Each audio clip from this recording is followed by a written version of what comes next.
Page 55, Katniss is talking about food, which she seems to do a lot of in this book. One time my mother told me that I eat as if I'll never see food again, and I said I won't unless I bring it home. That shut her up. Ha, yeah, shut her up. Katniss Everdeen, cold-blooded. Burn.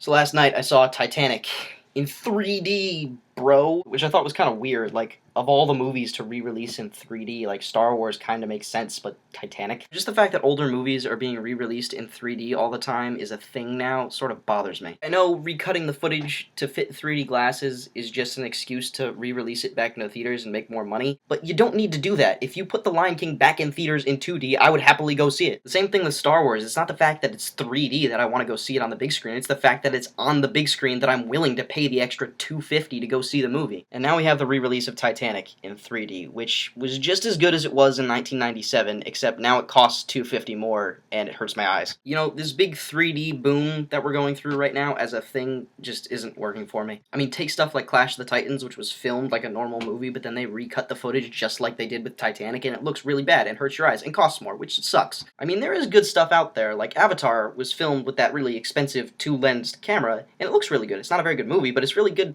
looking. And now they keep re-releasing all these old movies in 3D, and only in 3D, which is ridiculous. Why don't you just re-release the movie in 3D and 2D so that I can enjoy some of my favorite older movies on the big screen without having to pay extra and for a lessened experience? Bottom line, movie corporations are evil, and they only want your money, and 3D sucks, mostly. But, Titanic is still a really good movie. Like, it's really good, and it gets better every time I see it. Hey, I cried. I'll admit it. I'll never let go, Jack. I'll never let go.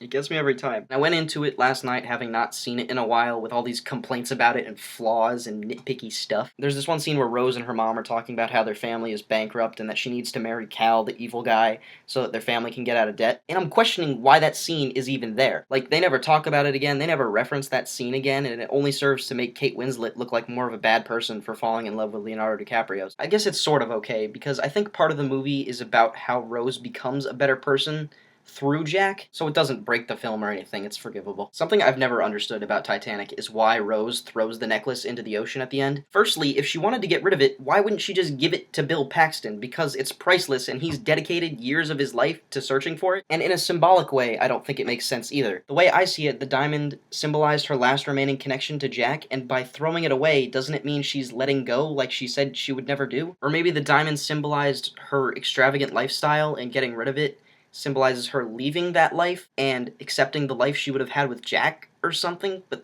that's a stretch. Or maybe I'm just misinterpreting. Luckily, though, the good people over at Google have provided a great way for us to, communicate. So if you could leave a comment or whatever explaining to me the symbolism behind Rose throwing away the diamond, I would be most grateful. And, yeah, 3D usually sucks, and Titanic is a good movie. That is the lesson you should take away from today. Okay, bye.